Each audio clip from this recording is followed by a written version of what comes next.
haven't. Yeah. Yeah. Okay, everyone, welcome. Hello. Hey, Karen. Welcome to XR Women.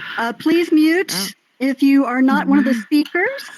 And we are so glad to have you all here today. I'm super excited to welcome Dr. Carolina Cruz Neira from the University of Central Florida, who is our illustrious guest speaker today.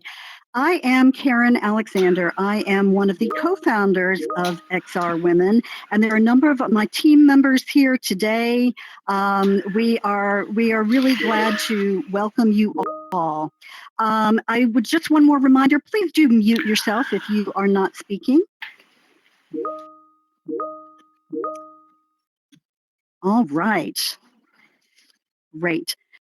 Well, again, our guest speaker today is Dr. Carolina Cruz Neira, and we will have an introduction of her in just a moment after we go through our announcements. You should know that this should be considered a public space. We are recording, and we will be sharing recordings and images on social media. We also don't have full control over who else takes pictures and records. So, your avatar, your name, anything you say may appear elsewhere. So just remember that you are in a public space. Try to control your avatar and respect other avatar spaces. It can be difficult to do for some. And please, again, do mute if you are not speaking. And if you happen to be on a computer instead of a VR headset, it's best if you use headphones.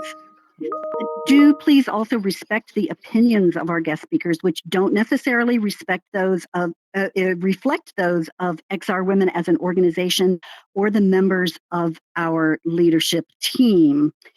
And there is a raise hand function. Try to use that if you can when it comes to the Q&A portion, so we can see who wants to make to ask a question. But the most important thing is to connect. And I'm so glad there was great conversation going on before we got started here. Meet other people, connect with them, and work together to make the future better through technology.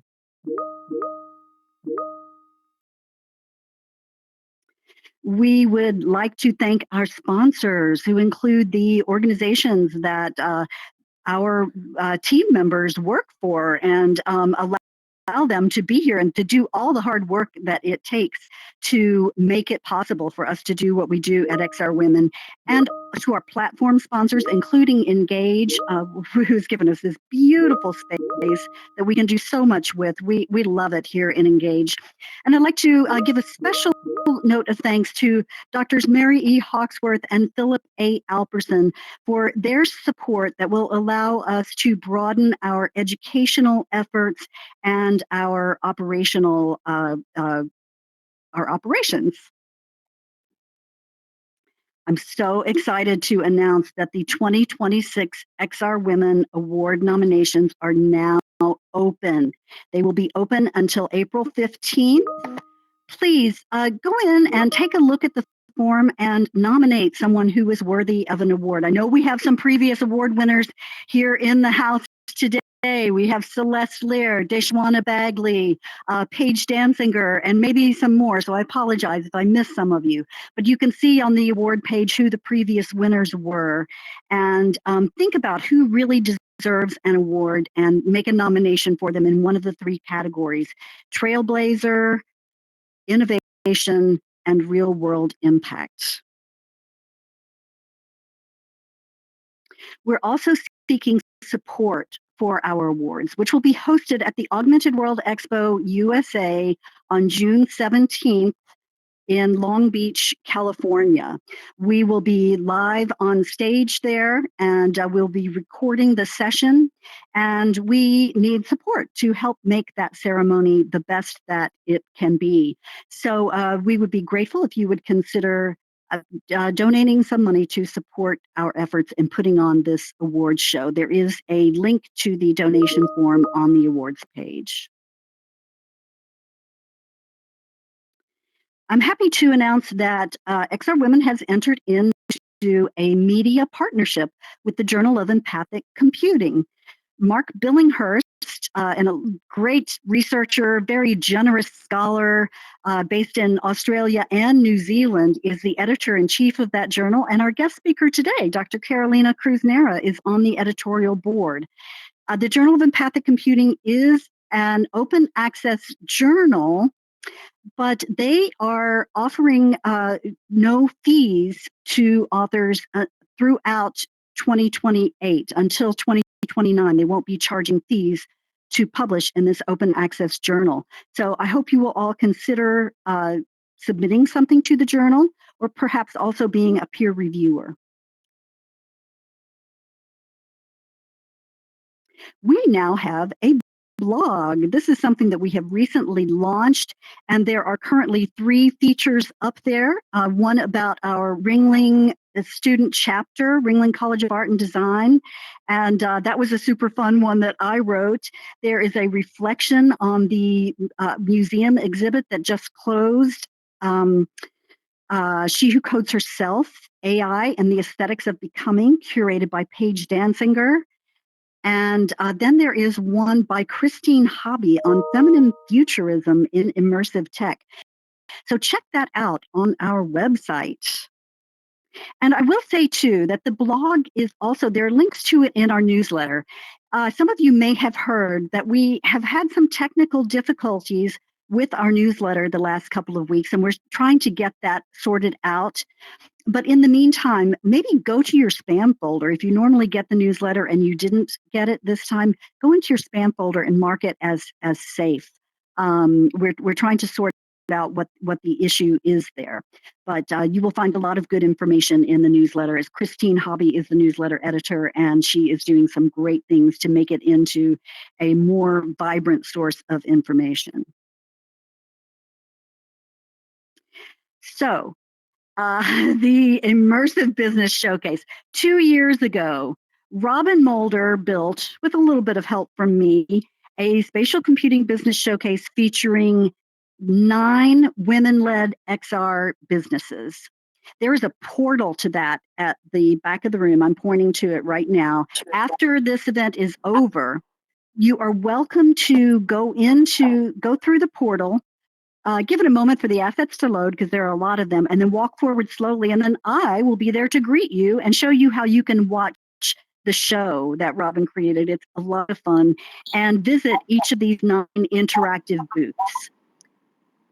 So please do take a moment after this event is over to walk through there. And we're also thinking of doing a new version of this later this year, and we are seeking people who would like to be involved, and also any sponsors of it. This is also something that we can offer as a service if you would like us to help you create some interactive showcases. The one that you'll see if you go through the portal is 2 years old now, so the next one's going to be even more special. So one of the things we do at XR Women is we have a game night on Thursday nights. This is organized through our Slack. If you are a member, you will have gotten an invitation when you join to join the Slack channel. You can reach out to one of us if you are not on the Slack. And in the activities and games channel is where we organize these game nights. It's usually, though not always, usually in walkabout mini golf. And it's a lot of fun just to hang out casually and play a round of golf. I enjoy it a lot, and I hope to see more of you there.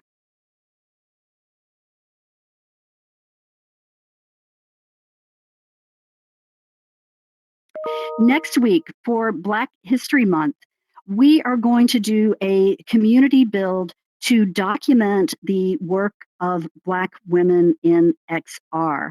This will be in one of our Frame environments, framevr.io/XR Women History. I will be there from 10 a.m. Eastern until 1 p.m. Eastern. So this is a longer block than our usual events. It's a 3-hour block. And this is just the start of it. It's just an ongoing thing that will be launched then. The idea is that I will help you to create a profile for yourself that indicates who you are, what some of your work is, what things that you've done. So if you gather together your assets, whether they're PDFs, images, GLBs, that sort of thing, I can help you build a little profile for yourself that will stay in this history place. And this is a great way then to direct people. If you ever hear anyone say, well, we can't find any women or any women of color speakers, tell them to come have a look there, and then they can definitely find some women there and see what their knowledge base is and what their accomplishments are. Next week, we have 2 student showcases, not just one. So as you may know, we have 3 student chapters at the Ringling College of Art and Design, the Savannah College of Art and Design, and with XR Girls Africa, which is part of the Africa VR Campus and Center based outside Nairobi, Kenya. So the first of these showcases next week is going to be on Thursday evening, February 26th. That starts at 8:30 p.m. Eastern. I'm giving the Eastern times because I'm on the Eastern time zone myself. And Natasha Patel will be presenting her work on Baddington Manor there. If you didn't see the showcase we had with a group of Ringling students a few weeks ago, you can read about that on the blog post that I wrote. And there's even a link to the video of that there. The students did a terrific job. They're so talented. And we really want the community to support them, to come in and to see what they're working on, and to provide constructive feedback. This is so important for their development. And it's good for you to make connections with these students because they're very soon going to be professionals in the field. And then on Friday evening at 5 p.m. Eastern, we have Ned Shoei from the Savannah College of Art and Design, who will be presenting her work on a neuroadaptive gamified system for self-regulating multiple sclerosis-related fatigue. Ned does incredible work too, and you will be really impressed, I think, by what you see there. That event is going to be in our space on Verbella Go. Oops, I think I went one too far. Let me go back. And then on Wednesday, March 4th, at the same time as this event, we will be having a networking session. And those sessions are a lot of fun. That environment is particularly well suited to networking. As you can see, we can turn on our video cameras and see each other's faces. And so it's a great way to really get to know people in the field. We're doing those the first Monday of every month in that environment. So please join us there. All right. And so now it is time for me to ask Ariane Fiki to come forward. And I am just going to take a moment, Ariane, and give you a full body. Again, it looks like somehow you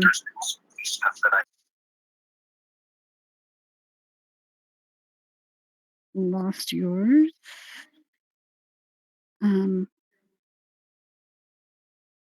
Okay. I'm going to take it away from.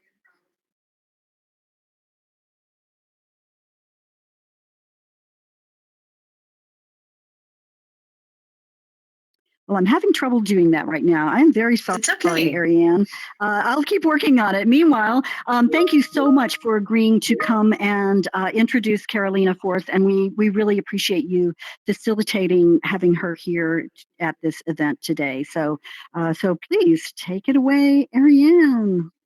Thank you, Karen. Thank you, XR Women, for making this incredible space on a regular basis for where we can gather and learn about the community leaders and celebrate all the incredible innovation happening in our community and the individuals who are pushing the boundaries. So just so grateful to have the opportunity to be here to introduce somebody that continues to inspire us all and also continues to make us really think about our place in this interesting space, right? And what that means for us and how we tackle the challenges of the world using these incredible technologies lives and make it meaningful. And so I am honored today to welcome somebody much more than a speaker. We're welcoming today a pioneer, somebody who helped, she pioneered to define the immersive technology industry as we know it. Dr. Carolina Cruz Neira is the director of the Institute for Simulation and Training and the executive director for the Pegasus Research Institute at the University of Central Florida. She is a member of the National Academy of Engineering and the first person ever inducted for immersive technologies and virtual reality. She's also the creator of the CAVE VR system, which was a breakthrough that transformed virtual reality from a research experiment many years ago into a global standard. And we see her CAVE system in everything from entertainment to enterprise to the military uses it to train as well heavily. Her work became foundational and used across industry, government, and academia throughout the years and helped improve design, accelerating decision-making, and enhancing training, saving millions of dollars and even saving lives. She's founded world-class applied research centers, championed open source initiatives, supported commercialization, and built interdisciplinary teams that have become the blueprint for innovation itself. She is an IEEE fellow and an ACM computer pioneer, an AWE XR Hall of Fame member, and recently the Forbes 50 over 50 Innovator of 2025. Her name is recorded in the US congressional record. Her impact is global. But what truly makes her extraordinary is that she bridges technology and humanity, engineering and the arts, sciences and imagination. See, she didn't just build immersive systems, she expanded what was possible. She's not just an incredible leader who happens to be a woman. She's a mother, a sister, a wife, and everything that embodies what an XR woman is. Please welcome Dr. Carolina Cruz.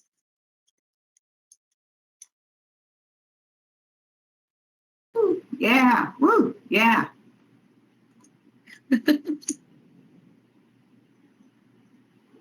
Carolina, I'm going to refresh your presentation here, and I'll be running the slides for you. So just please let me know when you want me to advance, but just let me get it to the first slide here, just a moment.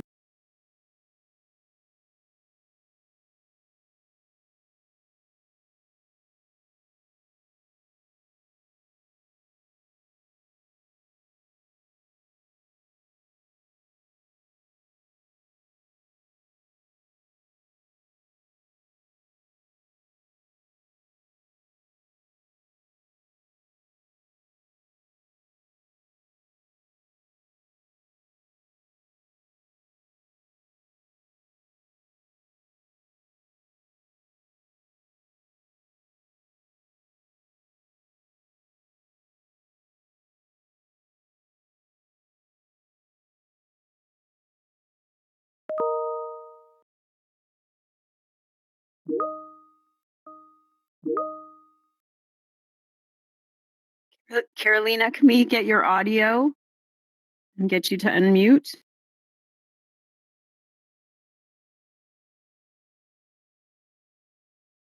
There? Is that better? Yes. I'm not sure if I got muted. Can you guys hear me? Yes, we can hear you. Yeah. All right. So anyway, so thank you very much for having me here. And I've been around the world of VR since 1991. So I was mentioning some of you. I was sort of the baby of the first wave of pioneers. So when Jaron Lanier, Brenda Laurel, Scott Fisher, Linda Jacobson, and many others were kind of mid-careers in their 40s and their 50s, I was in my early 20s. So I got to ride that wave as a very young woman. And then it has allowed me to continue riding the current wave more on a senior time of my career. So I've been seeing the evolution of this field, through, in a sense, several rounds of generations of people. So it's kind of fun. So one of the things that we were talking as I was getting prepared for being here today is, what is actually XR? How do we define XR? So I'm going to ask Karen to start pressing the next slides, because to me, the definition of XR is pretty pretty broad on my head. So for me, it's pretty much a big bucket of different technologies that we use to reach the real world and the digital world. So we talk about, for example, mixed reality. So I put an image in there. So mixed reality is when we see something that is presented to us that looks like reality, but also has some digital elements on there. And some of you might have seen a couple of years ago, there was a very famous halftime commercial for the Carolina Panthers football game, on which, as they were showing wide shots of the stadium, they superimposed, their Panther mascot, and he ran around the stadium and rip off the flags of the opposing team and did a bunch of other stuff. The people on the stadium, of course, were not seeing that Panther, but the viewers did. So that to me would be an example of what I would call mixed reality. Of course, we have augmented reality, which is when we blend the real world and the digital world. And then we have virtual reality, what is purely digital. But if we go to the next slide, for me, all this is just almost a continuum that is we just XR to me is where VR and XR mix in a way that it has to serve whatever it is we need at the moment and whatever expectations we might have to combine those two worlds to do whatever we need to do. So in a sense, it's about the experience. It's something that allow us to have fun, allow us to do whatever work at hand we have to do, allow us to maybe learn about something. So for me, it's a very broad definition. So the question is, which is on the next slide, is, why do we care about XR? We obviously we are all here because we care about XR. And when I go around the world and I ask people, get a lot of reasons why we care about VR and XR. And of course, the number one is, oh my God, it's so cool. It's cool. So we already know, we agree, XR is cool. It's fun. It's very much fun. But then we get into the other side. It's a useful technology. It's something that helps us maybe learn better. It's something like we are here today. It brings us together. So those are things why we all care about VR. Now, myself, I care a little farther from that just because of the number of years that I have been and sort of the eye opener it was for me. On a personal note, I ran into XR when I was about 23 or 24 years old or something like that. And I was in the middle of a midlife crisis. I know it's very young to have a midlife crisis in your early 20s, but I was on a very critical part of my life where I had a career path, I had an accident, broken bones, the career path disappeared for me, and I didn't know what to do with my life. So then I just coincidentally ran into the earliest stages of XR in 1991. So since that time, if I go to the next slide, the reason why XR was for me a big eye opener is when I experienced through VR, through a headset, one of those big chamber pots headsets from the 1990s.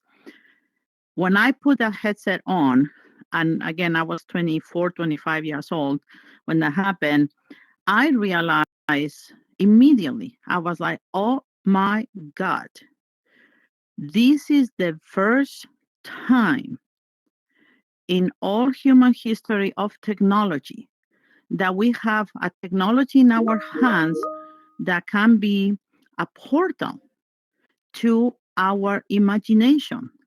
And this portal will be unrestricted, unbiased, unlimited, anything, because it's real, but it's not real. So to me, that was a huge breakthrough in my life, because that day I woke up with a gray cloud over my head. Oh my God, what am I going to do with the rest of my life? And I came back to the hotel room in cloud 9, 20 feet above the ground, like, oh my God, this is going to be the rest of my life, because I want to tap on the power of our imagination in any possible element of human life. So to me, that was fascinating. And that's why and that's why I spent 30 years I've been doing this. So now the challenge for me, being very young, and it was coincidental because I was just about to start my PhD. I was like, okay, I get the concept. Is a technology, is something that is going to allow me to blur all those boundaries between reality and digital spaces. So now, how do I bring that concept into a reality? So since I had a systems engineering degree, unavoidable, I had to think like a systems engineer. So for me, it's like, how do I get this gateway into something real, something that allows me to architect it so it becomes a reality? So for that, systems engineers, when we face a new problem and we're trying to solve that problem, we immediately start thinking in terms of what I call the W's. The what's, the how's, the where's, the why's, the when's, all those kinds of things. So I started thinking about that. And I feel that in today's XR world, we have forgotten a little bit about the W's. We have so enchanted, so enamored with what we are doing right this minute that sometimes we have lost track of the more fundamental concept of what it is and hopefully where we want to go in our civilizations and in our future generations. So what do I mean by the what's, the where's, and the how's? That's on my next slide, Karen. So for example, what am I trying to do in the virtual environment? What tools, what do I need to be there? How I'm gonna do something, how I'm gonna get to my users, how I'm gonna maintain it, where I am physically, where do I have to be in the virtual environment?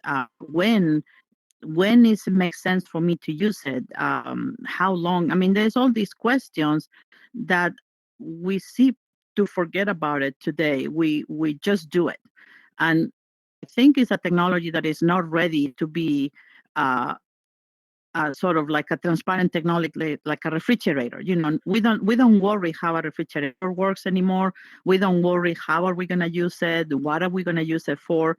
It has become part of our normal life, and we don't think about it. But I think VR is not mature enough yet, XR, to think that way. I think we still have to care very, very much about answering a lot of these questions and use the answers to those questions to guide what we're doing today.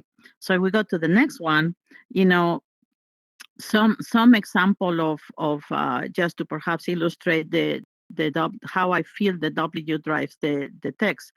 So first of all, I cannot reiterate enough how important it is for us as a community to think very clearly that one size does not fit all in the world of VR. And by that, I mean, we have to differentiate, again, what is the concept and how we are implementing that concept. So the concept, for example, a simple one, I need something, I need a tool that allows me to go from here to there as a concept. Now, how do we implement that? I put a bunch of pictures in there, Karen, if you page down. So how my tool to go from here to there, I might have a lot of different shoes. I might have my hiking shoes. I can have my high heel shoes because I'm going to a cocktail. I might have my snowshoes if I'm walking around in some northern state on this time of the year. I can have my fins. But I also, if I'm doing more longer from here to there distance, my tools are going to be completely different. I might need a bicycle. I might need a boat. I might need a car. I might need, go by train. So those are all implementations of the concept. I need to go from here to there and I need a tool to do it. And as you can see on this example, of course, not one size fits all. But now if we translate this to the world of XR, I have a few funny pictures on my next slide. We are doing what these pictures illustrate. So for example, am I going to go and climb a mountain on high stiletto heels? Of course I can. And actually, this guy in England proved that he was able to do this very complicated trail on stiletto heels. It cost him a broken ankle and a dislocated knee or something like that at the end. You know, can I run a marathon in scuba diving fins? Yes, I can. Again, this gentleman, also British. I don't know what's going on with the British and shoes, but anyway, he ran a marathon in scuba diving fins. Am I gonna drive from my living room to my bathroom in my car? Probably not. All these things, yes, if you really push it, we can do it. But are these the appropriate implementation of the tool to go from from where I am right now to where I want to go when I'm in a location where these conditions are happening? Of course not. This is not really very appropriate. And what we're trying to do is fit the problem to the current implementation, fit the concept to the current implementation. So it's a little backwards.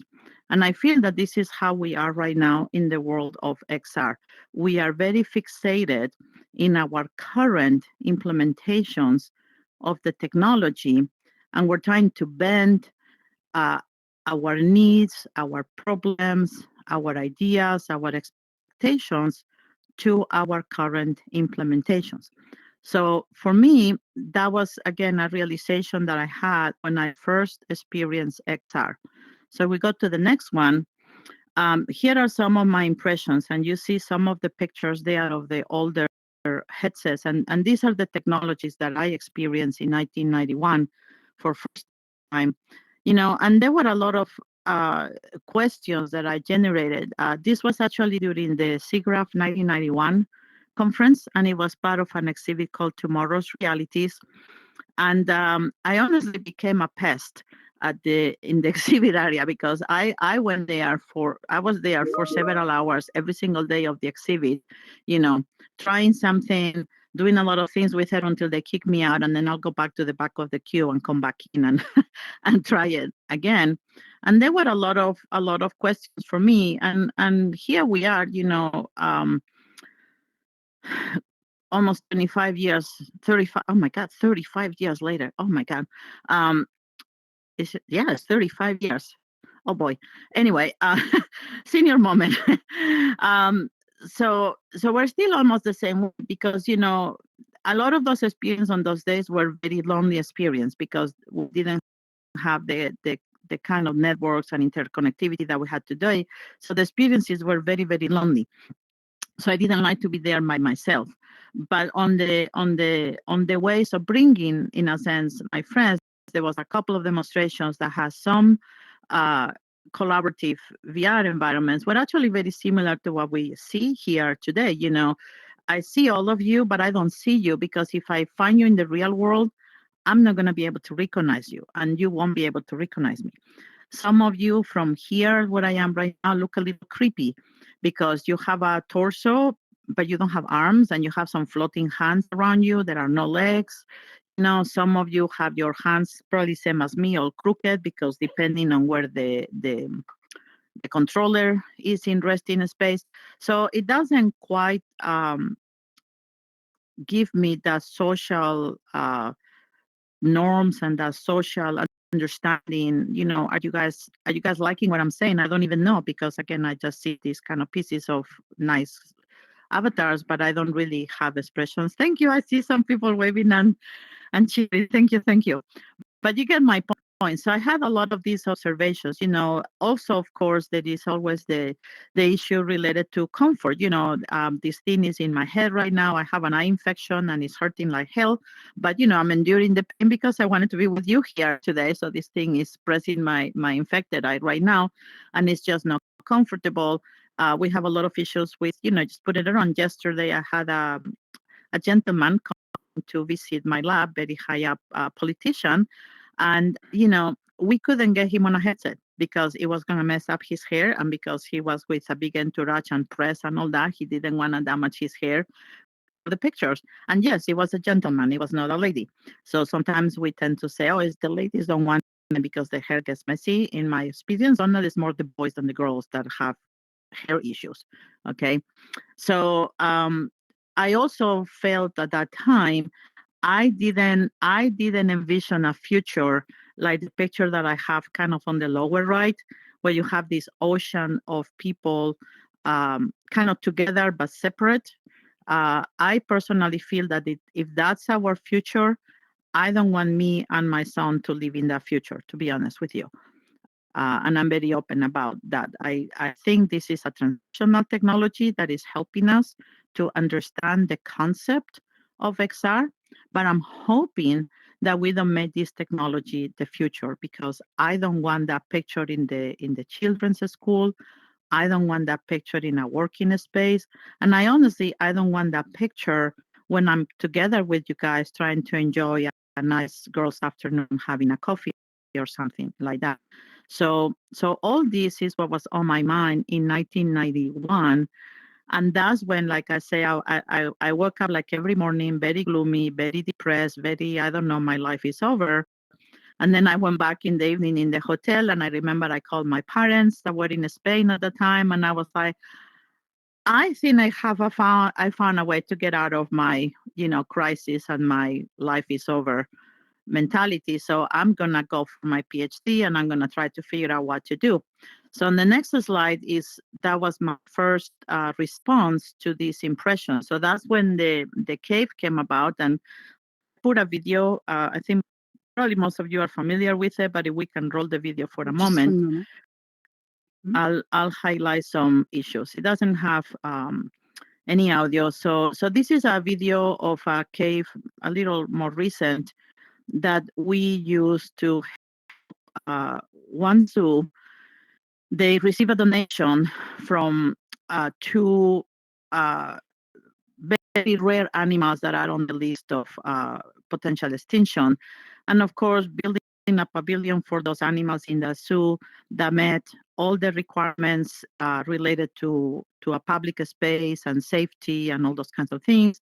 That it also had the issues on, it has to be entertaining, it has to be fun, but it also had to meet all the constraints with the animal welfare organizations like PETA and some others. So there was a lot of controversy about that. So the cave, as you can see here, provides, it solves a lot of the questions that I had in 1991. Because first of all, you can bring a group of people and they are all immersed together, but they are themselves. It's their bodies, it's their face expressions, it's their body gestures. They all know what everybody's looking at. So then now we really get through. So the cave allows to be that portal where a group of people can actually get into the digital space and operate in the same manner, using the same norms as they use in real life, and can have a discussion. You can see there, there was some issue in the design with this tree prop over there because it has some fire issues and stuff. So that was my first response to those questions. And my first implementation of the cave, so CIRA was in the summer of 1991, like July or something like that of 1991. And the first version of the cave, I had it operational sometime around October or November of 1991. It did go public in SIGGRAPH 92, but I had it up and running before Christmas of 91, 92. So if we go to the next one, so from there, that's the previous one. We need to go in the other direction. There we go. One more. Aha. So what got me my surprise when I did the cave is how hungry the world was for workable and functional XR. Because up to the cave was done in 1992, there were a little bit of sort of nibblings in using VR in industry, but no industry was really committed to use XR for anything. And right immediately after I did the cave, in the next 2 to 3 years, there was a huge boom, and it propagated through the entire spectrum of life except entertainment, which was very interesting. So the oil and gas industry jumped on board immediately. The automotive industry jumped on it immediately. The pharmaceutical industry jumped on it. Of course, anything that has to do with defense, military, jump on it right away.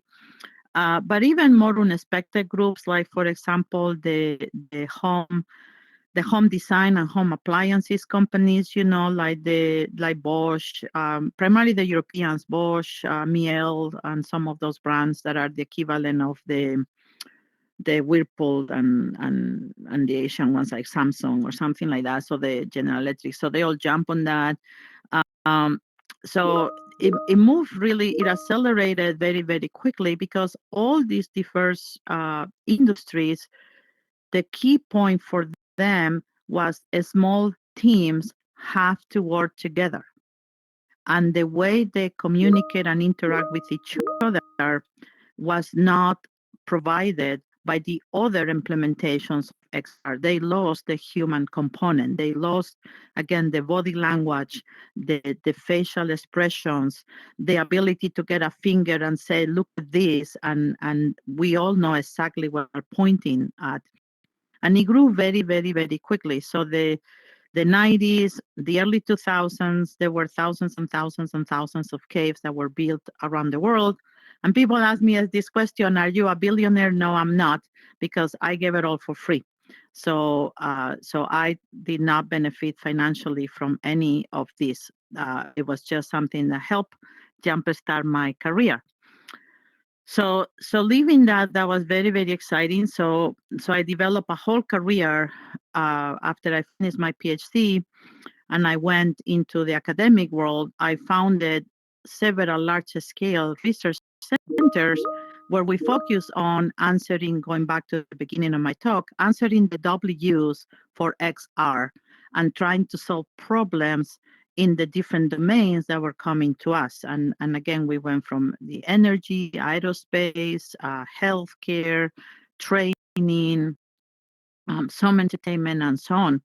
However, if we go to the next slide, something interesting happened. Because all this work was being done in industry, it was not as public. Because of course there was a lot of competitive closeness, because for example, to say some things, I worked with John Deere for many, many, many years. So of course John Deere didn't want that their competitors like Caterpillar or other companies like that knew what they were doing about it. So we were doing amazing things with John Deere that never went public. With the oil and gas companies, same thing. We were doing amazing things with some of these companies, but because they didn't want their competitors to be aware of what we were doing with them, it never went into the public eye. At the same time, very little of these went into entertainment. There was a few caves that went into entertainment. The most known one, for those of you that are a little older, was the ones that were created by Disney for their location-based prototype park, Disney Quest. So over there, they had several attractions that were based on caves, but there was not really a big proliferation. Now, the cave right now is not as well known or as popular, and that is not so much because of the power of the technology. That unfortunately today is due to the business models that the companies that build caves do not change. They are still using the same business model that we're using in the late 1990s and the early 2000s. So they have not, in a sense, optimized the design of the cave to be more price competitive and also more simple. Now, in my case, about 6 years ago, because of worldwide pressure on me, like, hey, Carolina, VR is now consumer. Why is the cave still a multi-million-dollar system? And I'm like, well, it doesn't have to be a multi-million-dollar system today, but, I don't sell caves. You guys need to go to the companies that sell caves and tell them to, redesign the system with today's technology so it's much more affordable. So after a lot of pressure, then my team, we look at the cave with today's technology and we redesign it again. And we actually patented, which was never patented before. So now we have a patent on a consumer level cave that if it ever makes the commercial world, it will probably sell on the 30 to to $40,000. That's a little consumer pro, but it's not like $3 million, $5 million, which is the price tag of the traditional caves. For some reason, nobody's picking up that patent. Again, so it's more of a business reason right now than a technology reason why it's not being more widely utilized. So the world of XR today looks like these images. So we are back into being a headset centric community. And one more time, we are getting the concept of XR reduced to a very specific implementation. To me, it's a little bit frustrating because if you look at my next set of pictures, that's exactly how the world looked 30 years ago. So 30 years ago, we were presenting XR exactly the same way we're presenting it today. So there's a tremendous amount of work, innovation, ideas that myself and many other people around the world that developed in those 30 years that seem to have been lost. And we don't think about it anymore. So to me, when I look at this picture, that's where my depression and my black cloud comes into my head. Not because I don't like the headset implementation, don't take me wrong, I like it. And I think it has a terrific place and it has tremendous utility. But what makes me sad is that we don't seem to think anything else beyond this in today, 2026. And I need to help all of us. We need to break that pattern because we need to continue moving forward and we need to continue to innovate. So we go to the next slide, a little bit of more hope, maybe.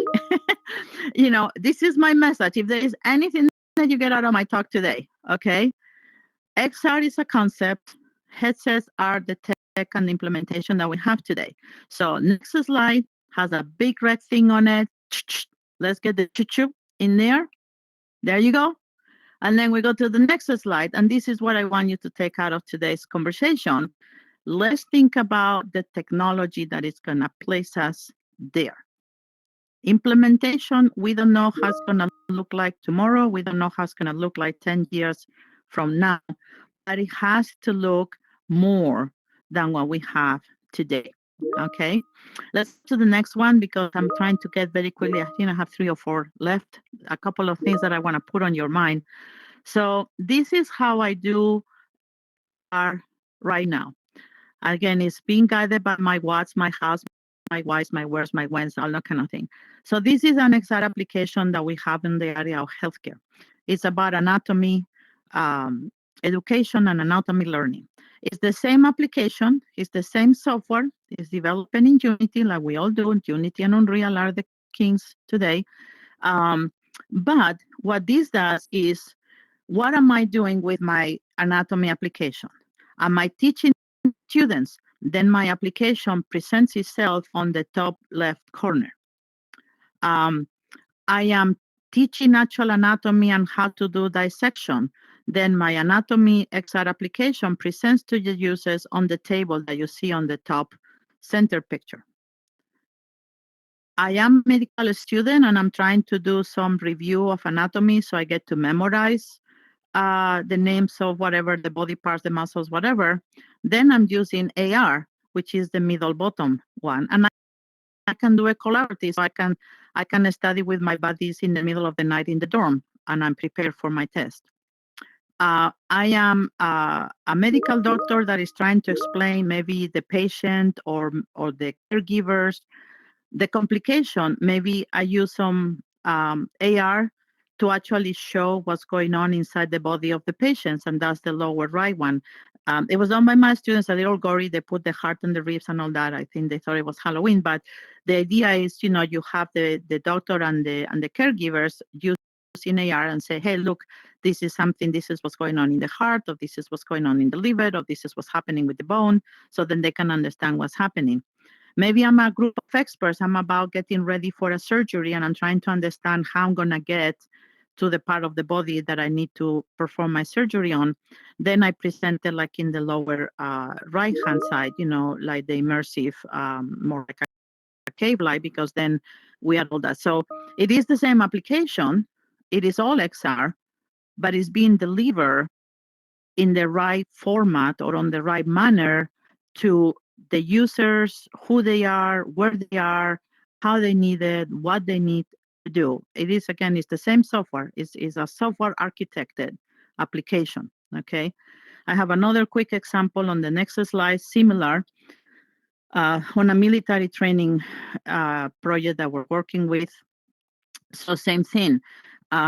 We use AR and mixed reality, for example, on the left, and that can be the commanders on the field. So they have the equivalent of the little wooden figurines that they used to move on the older days. Now they can do that on using AR and tablets and all that. For the soldiers on foot, maybe we get them on a headset, which for that is a perfect platform. Works fantastic. Put them on an omnidirectional treadmill. They can do whatever. On the top right, for example, could be something that is like the situation room where the upper level officials have to make the tough decisions, and all that. Again, this is all the same application. Is the mission is presented to the different stakeholders on the mission through XR, but in different varieties that accommodate what each one of them individually need to be able to perform the work. Okay, so we go to the next one. I put a few fun things just to wrap up my talk. Another thought that I want to leave you with is another observation that I have on the field. And I want all of us to be aware of this, because I don't mean this in any negative way or critical way, but I think we all need to understand that because XR today is so affordable and accessible, I same as many of you probably, I have a Quest 3 on my head that was $400. And of course, I can access the game engines, for example, at no cost. So for a very, very affordable entry level, I can get to some extent my fingertips on doing XR. I can drag and drop some assets in the game engines. I can write some C# or Python scripts, and then voila, I have an immersive XR application. And that's fantastic, because that allows us to explore our own creativity, to explore our imagination, to allow us to understand really that concept of XR, and maybe position us to think, okay, what's next, or where do I want to take this? But at the same time, we also have to understand that doesn't make us XR professionals, because XR, like any other discipline, requires years of experience, requires very specialized training, requires a deep understanding of all the elements that go into developing those applications, those frameworks, and all that. And I tend to compare it with what we see, for example, when we have high school kids. They use popsicle sticks, for example, to understand the physics behind building a bridge. So you can see that on the picture on the left. So those kids can do amazing designs with popsicle sticks, and they understand, in a sense, the principles of civil engineering. Now, would you trust those high school students to actually build the physical bridge? Probably not, because now we go from creativity, exploration, a little amateurish, deep understanding of the topic, to now the real deal. So now we got to build the bridge, and we have a lot of elements, because it's not just building the structure of the bridge, it's looking at the sustainability of the bridge, it's looking at understanding the payloads of the bridge, understanding electrical, understanding other things that have to go on the bridge, understanding erosion. Instead of standing on salt water, cold water, is it going to be on a very hot part of the world, in a very cold part of the world? Is going to have to support so many thousands of cars going through it every day. So it has a lot of parameters and a lot of interrelated strains that a high school student that does obstacle bridge design is not prepared to handle. So I feel that sometimes, and more now because of the affordability, we confuse the two of them. I think it's incredibly fantastic, and it has been very, very inspiring and motivating to me to see how many people is experimenting with the technology. But at the same time, we need to understand that those are just very early and please don't get upset with me, a little naive interpretation of what is really, really needed to build the real thing, the real deployable, long-term sustainable, uh, uh, usable, safe, whatever our adjectives we want to give it, you know, and that's normal in all the fields that are brand new and emerging. Um, I am very convinced we're very far from maturity on XR, so there's a lot of things that we need to learn, and this is one of the things that we need to learn. So finally, my last thing I think that I have in there is, you know, what I call the triple X of XR. Something that this generation doesn't think about it at all, you know, is doing things on the kind of technology that we have today doesn't allow us to do much because we are limited to the computational power that is on the display that we're using. So a Quest 3, for example, is amazing for what we're doing right now today. It's amazing for some of the entry-level applications. But if I want to solve a molecular dynamics system because I am a pharmaceutical company and I'm trying to find the next cure for Alzheimer's, I need to be able to model in real time the molecular system that represents the disease, as well as the molecular system that represents my potential drugs that I'm trying to experiment with. For that, we need to go way, way, way beyond the local capabilities that we have on our current implementation of the technology. So in my case, for example, I've done a lot of work in high performance computing systems, link them live to an immersive environment. So this was an experiment that I did as far back as 1995, where I got all the supercomputing centers of the United States linked together. So I had thousands and thousands and thousands of CPUs and GPUs, and they were all running simultaneously in real time. So a researcher inside the virtual environment, instrumented with tactile haptic feedback globes, was able to manipulate molecular systems and the physical laboratory testing for drug discovery. I've done the same thing, for example, on fire simulations to help firefighters and fire marshals to accelerate fire certification and safety procedures. We've done the same thing, for example, on heavy machinery, where we have done computational fluid dynamics, finite element analysis on the fly using this massive supercomputing power. We've done the same thing in military simulations with flybys and things like that. And right now, our community doesn't think about this very much. And that also constrains what we can do if we constrain it to the capabilities of the actual implementation that we have in our hands. So with that, if we go to the next one, I just want to leave you with some happy thoughts. You know, there is a huge world out there.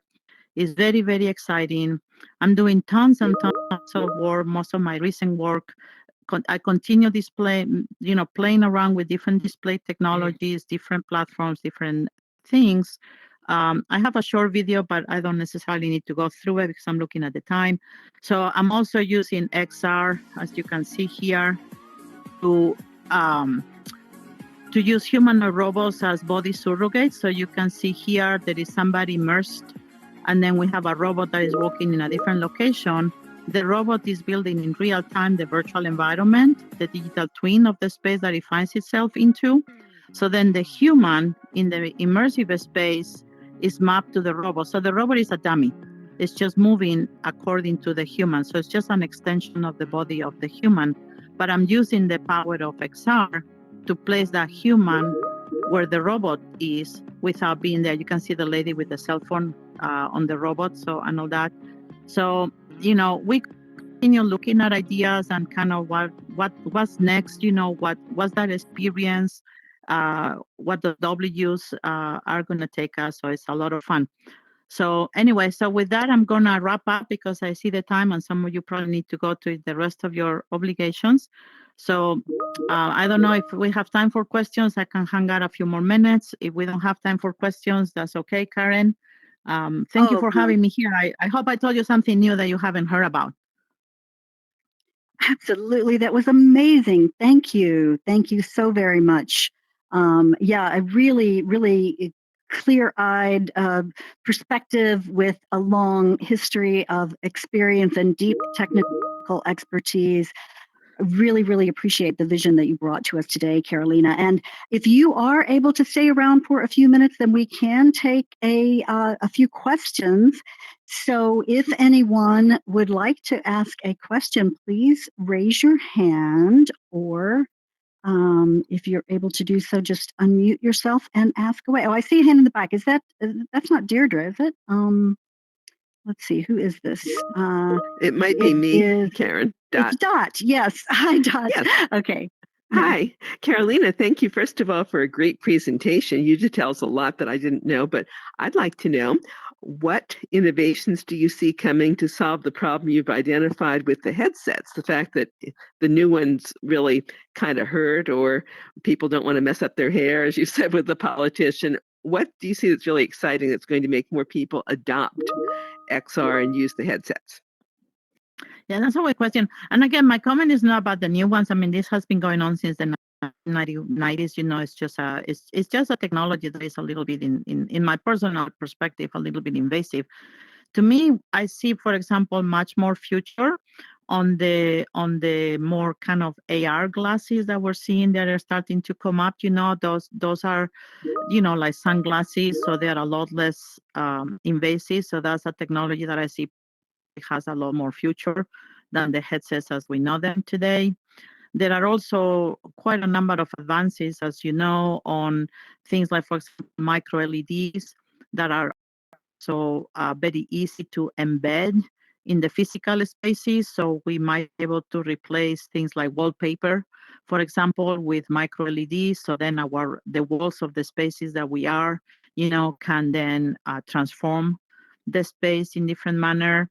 There are some other technologies that are out there, like light projections and some other things like that allow us to, kind of modify the physical spaces. So I think we're starting to see these technologies that are starting to emerge. Again, might not be the final implementation in a sense, but there is a little bit of momentum now to have some other explorations and all that. So I think on the short term, I think, like I said, more the glasses versus the headsets, I think they might have more success in them, especially the ones that allow you a little bit of see-through, translucent, and things like that, So it's a new medium. We'll have to get used to work to it. But we're starting to see now, finally, a little direction on really exploring those technologies. Thank you. Anyone else? I think I see someone over here who has a question. Is that Wendy Sherman? So glad you're here. Did you have a question for Carolina? No. Okay. All right. I thought I saw you raise your hand. Well, I think we're all just sort of stunned by your brilliance, and and I know how incredibly busy you are, Carolina. Yes. So well, yeah. I appreciate being here. I think I'm going to be at AWE in June, so if not sooner, I might have an opportunity to see some of you over there. So if everything goes well, I'll have a booth on the robotics part of AWE. So we're going to bring our little humanoid guy, and we're going to be reconstructing whatever it is into the XR space and all that kind of thing. So maybe I'll see you there, if not sooner. How wonderful. Oh, I look forward to it. Thank you again so much, Carolina. Everyone, please join me in thanking our esteemed guest today. And thanks for Thank coming you so today, much. everyone. Yay. All right. All Sounds good. right. Thank All Great, you. great. Yes, yes. So So we can wrap up I'm the gonna do the recording. magician thing that I just vanished into thin air. Then Yes. Yes, and All right. yes, and we look forward to seeing you again soon. Thank you again so very much. And I Sounds also want to good. point out again that if anyone wants to visit my headset is about to die. If anyone wants to go through the portal to visit the business showcase, do so. Again, give it a moment for the assets to load, then walk forward slowly, and I will appear there to guide you through it. It's a lot of fun. It's super, super cool. And again, thanks to Robin Mulder for building that. And we want to try to do it again and even bigger and better this time. So we look forward to seeing you all. You're welcome to hang out and converse with one another. I think I will now switch to 3D voice again so that you can gather in small groups for conversations. Thanks again for coming.